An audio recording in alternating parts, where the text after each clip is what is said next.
हिम्मत ना हारे क्योंकि कुछ समस्या है। किसी ने कुछ कहा इसलिए हिम्मत ना हारे। किसी ने आपको परेशान किया इसलिए हिम्मत ना हारे। हिम्मत ना हारे क्योंकि परिस्थितियां सही नहीं है, क्योंकि इसमें से जाने के बाद आप स्थापित होंगे, बलवान होंगे, स्थिर होंगे, आप विजयी होंगे, आप जयवंत होंगे। इसमें से जाना होगा। प्रभु को मौका दे कि आपको परिपक्व करे, आपको स्थिर करे, बलवंत दे, स्थिर करे, क्योंकि यदि आप इच्छा रखकर आज्ञाकारी हो तो उत्तम खाएंगे। How lovely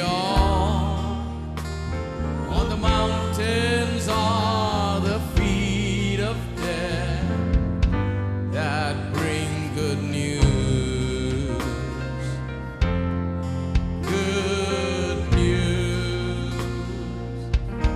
announcing peace, proclaiming news of happiness, that our God reigns. Our God reigns. Our God reigns. Our God reigns. Our God reigns. Our God reigns. Our God reigns. Our God reigns. Our God reigns. Our God reigns. Our God reigns. Our God reigns. Our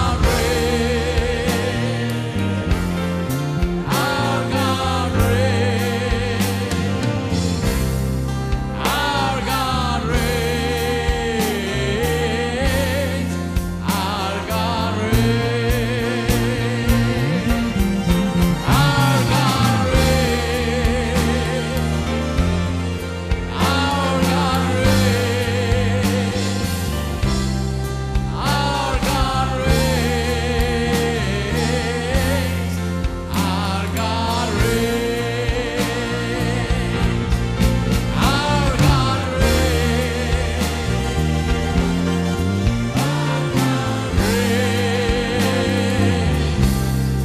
Our God reigns.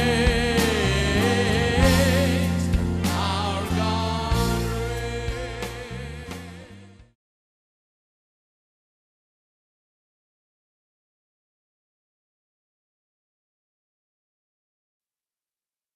उत्पत्ति अध्याय 26 वचन 26। ये सच में हुआ, इसे देखिए। वो जलन रखने लगे। वचन 26 देखिए। तब अबीमेलेक अपने मंत्री अहुज्जत और अपने सेनापति पिकोल को संग लेकर गरार से उसके पास गया। इसहाक ने उससे कहा, अब मेरे पास क्यों आए हो? ये राजा अपने दोस्तों के साथ जाता है। इसहाक ने उससे कहा, तुम मुझसे बैर करके अपने बीच से निकाल दिया, अब मेरे पास क्यों आए हो? उन्होंने कहा, हमने देखा है कि यहोवा तेरे साथ रहता है, इसलिए हमने सोचा कि तू तो यहोवा की ओर से धन्य है, अतः हमारे बीच में शपथ खाई जाए और हम तुझसे इस विषय में वाचा बांधे कि जैसे हमने तुझे नहीं छुआ वरन तेरे साथ केवल भलाई की है और तुझको कुशल क्षेम से विदा किया, उसके अनुसार तू भी हमसे कोई बुराई न करेगा। देखिए उन्होंने क्या कहा। वचन 28 में उन्होंने कहा कि हमने देखा है कि प्रभु तेरे संग है। वचन 29 में कहते हैं, हम जानते हैं प्रभु ने तुझे आशीष दी। उनको कैसे पता चला कि इसहाक के साथ प्रभु है? वो कैसे जानते थे कि यह प्रभु से आशीष पाया है? वो कैसे देख सकते हैं कि भक्तिहीन लोग थे, प्रभु की बातों को नहीं समझ सकते थे? उन्होंने कैसे देखा कि प्रभु इसहाक के साथ था? वो कैसे कह सकते थे कि वह आशीषित है? आत्मिक आशीषों के द्वारा नहीं, उन्होंने उसके जीवन की आशीषों को देखा भौतिक रूप में। उन्होंने सच्चाई देखी कि वो इसे कर रहा है और वो जो भी छूता अच्छा होता है, वो जो भी काम करता है उससे 100 गुना फल मिलता है और वो प्रतिदिन महान और महान होते जा रहा है। सबके लिए अकाल से पीड़ित देश में रहना असंभव था, लेकिन यह आदमी अकाल के बीच में भी था और वो संपन्न होता है जहां भी वो कुआं खोदता। यह अध्याय 26 की कहानी है। किसी कुएं में पानी नहीं था, लेकिन इसहाक जहां भी कुआं खोदता पानी मिलता। वो जलन रख के उसे निकाल देते। वो दूसरी जगह जाता, कुआं खोदता और पानी मिलता। वो वहां से भी उसे निकाल देते। वो तीसरी जगह जाकर कुआं खोदता और पानी मिलता। वहां पानी होता है। जहां भी उसने कुआं खोदा वहां पर पानी था। फिर उन्होंने जाना कि प्रभु इसके साथ है। हेलो। दूसरे शब्दों में उसने जो भी काम किया वो संपन्न हुआ। भजन 1 कहता है, धन्य वो पुरुष जो उसकी व्यवस्था पर दिन रात ध्यान करता है। वो वृक्ष के समान होगा जो नालियों के किनारे लगाया गया है, जो ऋतु में फलता है, पत्ते नहीं मुरझाते। और फिर वो कहता है, वो पुरुष जो भी करेगा वो सफल होता है। जब आप कुछ करते हैं और आप जो भी करते हैं सफल होता है, तो ये दिखाई देने वाला है हर जगह। जब लोग देखते हैं तो इसे बड़ी आसानी से समझ सकते हैं कि आप जो भी करने में हाथ लगाते हैं सफल होता है। हर काम, हर व्यापार, हर चीज जिसमें आप हाथ लगाते हैं सफल होता है। आप हाथ लगाते हैं और सफल होता है। और लोग जल्दी समझ लेते हैं, मेरे प्रभु ये आदमी आशीषित है, प्रभु इसके साथ है, और ये प्रभु से आशीष पाया है। यह आत्मिक आशीषों से ज्यादा तेज काम करता है। लोग समझते हैं कि प्रभु इसके साथ है, अब वो उससे डरते हैं। इसलिए मैंने ये वचन पढ़ा। वो उसके पास क्यों आए? क्योंकि उन्होंने देखा और समझ गए कि वो उनसे महान हो गया है। वो परदेसी था, उनमें आकर रहने लगा, और वो प्रतिदिन बढ़ रहा था आर्थिक रूप में, महान और महान हो रहा था, धन संपत्ति और चीजों में, और उसने अपना जीवन बनाया। उन्होंने उसे निकालना चाहा, लेकिन नहीं निकाल सके क्योंकि वो बल में बढ़ रहा था। अंत में राजा, उसके दोस्त, सेना के सेनापति सबने आकर कहा, हम वाचा बांधते हैं कि तू हमारा नुकसान न करे, क्योंकि हमने तुम्हारा कुछ बुरा नहीं किया। कहा, उसने कहा, तुमने मुझसे नफरत करके दूर कर दिया, तो कहा कोई बात नहीं, अब डील करते हैं, क्योंकि हम लड़ना नहीं चाहते। तो हमसे बड़ा है, हम तुझसे डरते हैं, इसीलिए हम डील करना चाहते। देखिए व्यवस्था विवरण 28। हमने वचन 8 पढ़ा था, जहां प्रभु ने कहा, मैं तुम्हारे भंडार और तुम्हारे हाथों के कामों पर आशीष दूंगा। ठीक है, अब चलिए पढ़ते हैं वचन 10। वचन 10, पृथ्वी के देश देश के सब लोग ये देखकर कि तू यहोवा का कहलाता है, तुझसे डर जाएंगे। तुझसे डर जाएंगे। यह प्रभु की इच्छा है। कभी संदेह न करे प्रभु की आशीषों पर। यह प्रभु की इच्छा है कि आपको इस तरह से आशीष दे कि दूसरे जलन रखे, क्योंकि उसके पास प्रोग्राम है। वो चाहता है कि दूसरे आपसे जलन रखे, क्योंकि वो चाहता है कि दूसरे इस बात के बारे में सोचे कि वो कौन है इसे आशीष देता है। वो चाहता है कि दूसरे आशीष के परमेश्वर के बारे में सोचे। वो चाहता है कि दूसरे मुड़कर जीवित प्रभु के पास आए। वो चाहता है कि यह प्रचार का साधन हो। वो चाहता है कि प्रभु की आशीष आपके जीवन में देखी जाए। वो चाहता है कि आपके हाथ में सब सफल हो। वो आपका आशीष देकर संपन्न करना चाहता है। आप जिसमें भी अपना हाथ रखते हैं, कि दूसरे देख सके कि आप प्रभु से आशीषित हैं, कि प्रभु आपकी ओर से है और आपका प्रभु जीवित प्रभु है। और वो आकर आपसे पूछेंगे कि ये कैसे कर सकते। देखिए, ये लोग यानी राजा आकर पूछते हैं।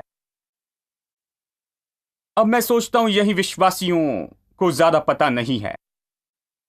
मैं यही कहूंगा, हम इस तरह से नहीं जीते हैं कि दूसरे हमसे जलन रखे। किसी तरह से हमने बहुत बातों पर विश्वास किया, लेकिन सही बात पर विश्वास नहीं किया। इन बातों में यानी हम कभी इस जगह पर नहीं आते हैं कि दूसरे हमसे जलन रखे। हम हमेशा दूसरों से जलन रखते हैं। ये नहीं कि दूसरे हमसे जलन रखे, ये उल्टा होना चाहिए। प्रभु चाहता है कि दूसरे आपसे जलन रखे, और जब वो जलन रखे तो मत डरिए। कुछ लोग कहते, देखिए भाई, मैं नहीं चाहता कि कोई मुझसे जलन रखे। देखिए, यही बात है, प्रभु चाहता है कि दूसरे जलन रखे, क्योंकि जब आप यीशु के बारे में बताएं तो शायद न सुने, लेकिन वो आपकी सुनेंगे जब वो देखेंगे कि आप जो भी करते हैं वो आशीषित होता है। इस मुश्किल संसार में, मुश्किल परिस्थिति में, जब अर्थव्यवस्था बुरी होती है, जब सब कुछ बुरा हो रहा है, आप आशीष पा रहे हैं। कि जब हर तरफ अकाल पड़ा हुआ है, तो आप जिस काम में हाथ लगाते आशीष पाते। प्रभु दूसरे लोगों पर इसे साबित करना चाहता है। प्रभु चाहता है कि आपके द्वारा इसे दिखाएं। प्रभु चाहता है कि आपको संसार के सामने आकर्षण बनाए, कि वो आकर पूछे ये कैसे काम करता है। जानते हैं, एक भाई ने मुझसे पूछा, यानी आपके बहुत से कनेक्शंस होंगे, है ना? मैंने कहा, मेरे बहुत से कनेक्शंस हैं भाई, आप जो सोचते हैं उससे भी बहुत ज्यादा हैं। बड़े बड़े कनेक्शंस हैं। मैं ऊपर वहां से जुड़ा हूं। हर समय मेरे बहुत बड़े कनेक्शंस हैं। उन्होंने कहा आपके लिए सब कुछ करना आसान है, तो आपके बड़े कनेक्शन होंगे, नहीं तो फिर आप ये नहीं कर सकते हैं। आप इस तरह के देश में कुछ नहीं कर सकते हैं क्योंकि आपके बड़े कनेक्शंस होने चाहिए। पर देश से, यहां से, वहां से आपके कनेक्शन होंगे। जी हां, जरूर, बहुत ऊपर से हैं। वहां से, वहां ऊपर से मेरा सबसे बड़ा कनेक्शन है। कहते आप इसे कैसे करते? क्या कोई मैनुअल या किताब या ऐसे कुछ पूछते हैं जिससे हम सीख सकें और इसे हमारे लिए काम करने दें? मैंने कहा जी, एक किताब है। ये वो किताब है जिसका पालन करता हूं। ये वो किताब है जिससे मैंने सीखा है। ये अब्राहम, इसहाक और याकूब की कहानी। मैं वापस जाकर इसे देखते रहता हूं, हर समय देखते रहता हूं। मैंने ये सिद्धांत यही से सीखा है आशीष के बारे में। यही मैंने सीखा है कि मुझ पर बिल्कुल वही आशीष है, और इसीलिए यीशु क्रूस पर मरा कि मैं श्राप से आशीष में आ जाऊं, कि मुझे पूछ नहीं होना है, मैं सिर हो सकता हूं। मैं नीचे नहीं रहूंगा, मैं ऊपर रहूंगा। मैंने सीखा है, मैं जिसमें भी अपना हाथ लगाऊंगा वो आशीष पाएगा, क्योंकि प्रभु आशीष की आज्ञा देता है। जब प्रभु आशीष की आज्ञा देता है, 1 साल की कमाई 3 साल के लिए काफी होगी, और 30 साल के लिए भी, क्यों नहीं? मैं इन चीजों पर विश्वास करता हूं। मैं विश्वास करता हूं कि ऐसा है। कुछ लोग कहेंगे मैं इस पर विश्वास नहीं करना चाहता, मैं मरकर स्वर्ग में जाना चाहता हूं। जी अवश्य, कोई बात नहीं, स्वर्ग तो निश्चित है। स्वर्ग तो निश्चित बात है। स्वर्ग में जाने के लिए हमें एक और काम नहीं करना है। क्या आप जानते हैं? आपको बस मरना है, क्योंकि आप जो भी करते हैं, आपको स्वर्ग में जाने के लिए जो भी करना है वो बस यीशु ने कर दिया है। लेकिन यहां पर रहने के लिए, सफलता में और प्रभु के लिए गवाह होने के लिए आपको बहुत कुछ करना है। मन नया बनाना है, और बहुत कुछ सीखना है, और बहुत कुछ समझना है, और बहुत कुछ जानना है कि अपने जीवन के क्षेत्र में पूरी विजय में जी सके। प्रभु चाहता है कि संसार के सामने आप गवाह के रूप में चमके। इस संसार में, यानी आशीष आपके पीछे आती है क्योंकि आप प्रभु के पीछे चलते। आशीष आपके पीछे चलती क्योंकि आप प्रभु की वाणी सुनते हैं, आप वही करते जो प्रभु कहता। यानी इसहाक कितना आशीषित था कि दूसरे उससे जलन रखते, यहां तक कि उससे डरते थे। इतना आशीषित क्यों? केवल इसलिए जहां जाने के लिए कहा वहां गया, जो प्रभु ने कहा वही किया, बस यही। क्या यह बहुत मुश्किल है? अर्थव्यवस्था नीचे थी, सब कुछ नीचे था, कुछ काम नहीं कर रहा था, कोई कमा नहीं रहा था, लेकिन वो कमा रहा था। आप लोगों से पूछे तो हमेशा कहते हैं, खैर भाई मैं वहां नहीं जाना चाहता क्योंकि अर्थव्यवस्था बुरी है। तो क्या हुआ? आशीष तो अच्छी है। हेलो। आशीष तो अच्छी है। ओ, जानते हैं वहां किसी के पास पैसा नहीं भाई।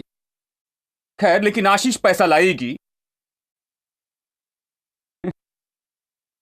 ये गरीब देश है भाई, तो खैर उसे अच्छी जगह बना सकते हैं यदि आप वहां पर रहें। वो आपके लिए गरीब जगह नहीं होगी, क्योंकि जहां प्रभु आपको भेजता है आप वहां संपन्न होगे। प्रभु आपको जहां भी भेजे वहां आप संपन्न होगे। इच्छा रखकर आज्ञाकारी, सब लोग कहे इच्छा रखकर आज्ञाकारी, तब आप देश की उत्तम उपज खाएंगे। लेकिन बहुत से लोग प्रभु को मौका नहीं देते हैं। देखिए, वो वहां नहीं जाते जहां प्रभु कहता है, प्रभु जो कहता है वो नहीं करते हैं, तो वो प्रभु को मौका नहीं देते हैं। देखिए, और फिर वो दुख उठाते हैं। फिर वो कहते हैं कि मेरे पास पैसा नहीं है, और फिर वो कहते हैं कि मैं यीशु के लिए दुख उठा रहा हूं। इन दिनों में बहुत दुखों से जा रहा हूं भाई, क्योंकि मैं यीशु के लिए दुख उठा रहा हूं। खैर, ये यीशु के लिए दुख उठाना नहीं, ये दुख यीशु ने क्रूस पर उठा लिया है। ये गरीबी है जो उसने आपके लिए क्रूस पर सह ली है। आपको गरीबी सहने की जरूरत नहीं। आप इच्छा रखकर आज्ञाकारी रहे तो देश की उत्तम उपज खाएंगे। उसने कहा, आप देश की उत्तम उपज क्यों नहीं खाते? बस इच्छा रखकर आज्ञाकारी हो। यदि आप इच्छा रखकर आज्ञाकारी ना हो तो देश की उत्तम उपज नहीं खाएंगे, नहीं खा सकते। जहां प्रभु कहता है वहीं पर जाए, प्रभु जो कहता है वही करे, तब आप सबसे उत्तम उपज खाएंगे। कोई बहाना नहीं। यदि आप बीमार हैं तो विश्वास करें कि प्रभु आपको चंगाई दे, क्योंकि यह दुख यीशु ने कलवरी के क्रूस पर सह लिया है। ये न कहें कि यह दुख मैं अभी यीशु के लिए उठा रहा हूं। नहीं नहीं नहीं नहीं, ये दुख उसने उठा लिया है। तो अब आप क्या करते हैं? आप प्रभु पर विश्वास करें, चंगाई के लिए विश्वास करें। यदि आप गरीबी सह रहे हैं तो प्रभु नहीं चाहता कि आप ये दुख उठाएं। ये तो व्यवस्था के श्राप का भाग है, इसे न सहे।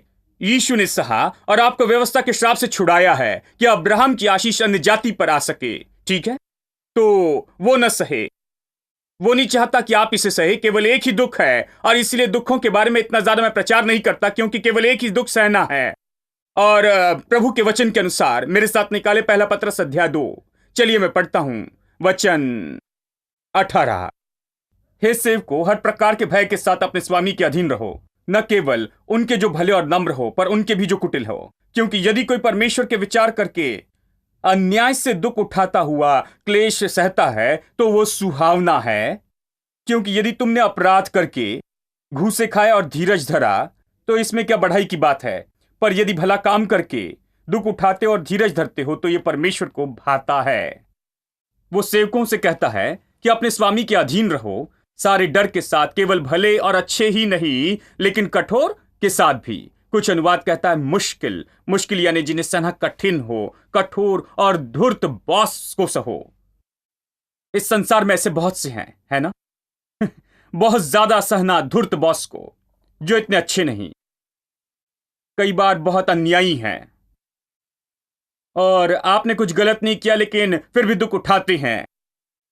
और बाइबल कहती है हर प्रकार के भय के साथ अधीन रहो, न केवल उनके जो भले और नम्र हो, पर उनके भी जो कुटिल हो, क्योंकि ये प्रभु को भाता है। क्योंकि यदि कोई परमेश्वर का विचार करके अन्याय से दुख उठाता हुआ क्लेश सहता है, क्योंकि यदि तुमने अपराध करके घूसे खाए और धीरज धरा तो इसमें क्या बढ़ाई की बात। पर यदि भला काम करके दुख उठाते हो तो धीरज धरते हो तो ये प्रभु को भाता है। गलत करके दुख मत उठाओ, सही करके दुख उठाओ, बाइबल कहती है, क्योंकि ये परमेश्वर को भाता है। जब तक कि आपने कुछ गलत नहीं किया और कोई आपको कोई गलती नहीं करने पर भी बुरा व्यवहार करता है, फिर जो दुख उठाना है वो परमेश्वर को भाता है। यही तो वो कह रहा है। देखिए अध्याय 4, पहला पत्रस अध्याय 4, वो यहां किस बारे में कह रहा है। अध्याय 4 वचन 15, तुम में से कोई व्यक्ति हत्यारा या चोर या कुकर्मी होने या पराये काम में हाथ डालने के कारण दुख न उठाए। यहीं पर तो बहुत सी समस्या होती है।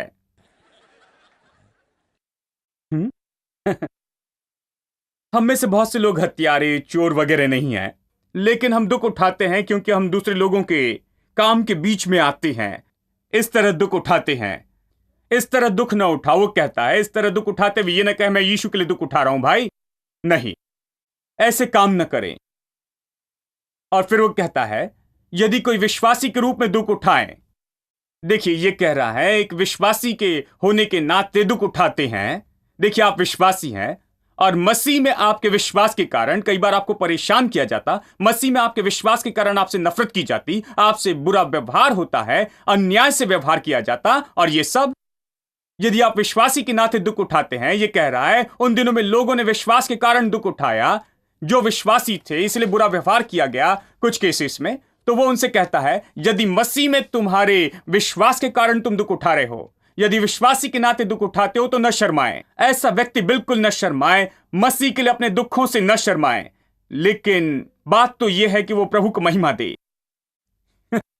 यदि आपके विश्वास के कारण बुरा व्यवहार हो, यदि कोई पसंद नहीं करता, आपको बुरा कहता है, आपको नीचे रखता है, नीचे गिराना चाहता है, आपको उन्नति नहीं देना चाहता है, और चाहते हैं, जानते हैं, यानी आपको सही तनख्वाह नहीं देते या कुछ भी हो, बुरा व्यवहार करते, लाभ उठाना चाहते हैं, वो कहता है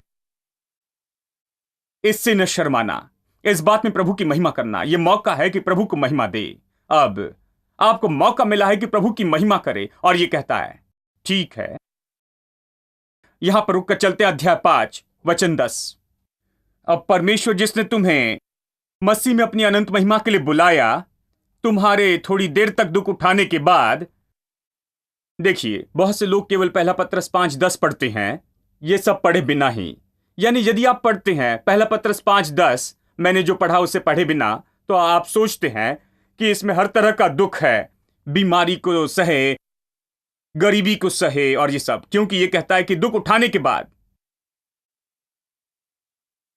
आप ही तुम्हें सिद्ध और स्थिर और बलवान करूंगा। लेकिन ये इस तरह के दुख के बारे में नहीं कहता है। ये इस तरह के दुखों के बारे में कह रहा है जिसके बारे में हमने पढ़ा है। विश्वासी के रूप में दुख उठाना, मसीह में आपके विश्वास के कारण दुख उठाना। क्योंकि इसी किताब में अध्याय 2 वचन 24 में यह कहता है कि कैसे उसके कोड़े खाने से हम चंगे हो गए हैं। यानी हम इस तरह का दुख नहीं उठाते। हमें इस तरह के दुख उठाने हैं जहां आपने कुछ भी गलत नहीं किया है, लेकिन आप विश्वासी इसलिए बुरा व्यवहार होता है, और इस केस में तुम्हारे थोड़ी देर तक दुख उठाने के बाद जानते हैं आप ही तुम्हें सिद्ध और स्थिर और बलवंत करेगा। अब जब आप मसीह के लिए दुख उठाते हैं, मसीह में विश्वास के लिए, आप विश्वासी इसलिए मुश्किलें होती है। जब आप परिस्थिति से जाते हैं, हिम्मत न हारें, साहस न छोड़ें, इसे सहे, कुछ समय शांत रहे, केवल इससे जाए, क्योंकि यह केवल कुछ समय के लिए है। आप उस पार निकल आएंगे, आप दिन की ज्योति देखेंगे और सब कुछ बेहतर होगा। क्योंकि यह सबका अंत नहीं है, यह सदा के लिए नहीं रहेगा। क्योंकि कुछ समय तक दुख उठाने के बाद वह आपको सिद्ध करेगा, मतलब आपको परिपक्व करेगा, आपको स्थिर करेगा, बल देगा और स्थिर करेगा। कितने लोग जानते हैं किस तरह के दुख उठाने से परिपक्व होते हैं? हाँ, कुछ समय के बाद वह आपको स्थापित करेगा, बल देगा, स्थिर करेगा, आशीष देगा, इतना ज्यादा। अब यदि आप पीछे देखें तो महिमा में हैं। आमीन। मैंने जीवन में एक बात सीखी है कि जहां प्रभु जाने के लिए कहे वहां जाए, जहां प्रभु रहने के लिए कहे वहीं पर रहे, और जो प्रभु कहता है वही करे। वही हमारे जीवन में हमें सबसे ज्यादा फलवंत करता है। यह 100 गुना कुछ नहीं है, यह 1000 गुना हो सकता है। यह सच में हुआ है, यह आज हुआ है, आपके लिए होगा। हिम्मत ना हारे, हिम्मत ना हारे, क्योंकि कुछ समस्या है। किसी ने कुछ कहा इसलिए हिम्मत ना हारे, किसी ने आपको परेशान किया इसलिए हिम्मत ना हारे। हिम्मत ना हारे क्योंकि परिस्थितियां सही नहीं है, क्योंकि इसमें से जाने के बाद आप स्थापित होंगे, बलवान होंगे, स्थिर होंगे, आप विजयी होंगे, आप जयवंत होंगे। इसमें से जाना होगा। प्रभु को मौका दे कि आपको परिपक्व करे, आपको स्थिर करे, बलवंत दे, स्थिर करे। क्योंकि यदि आप इच्छा रखकर आज्ञाकारी हो तो उत्तम खाएंगे। आमेन, हालेलुया। आइए हम खड़े हो जाएं।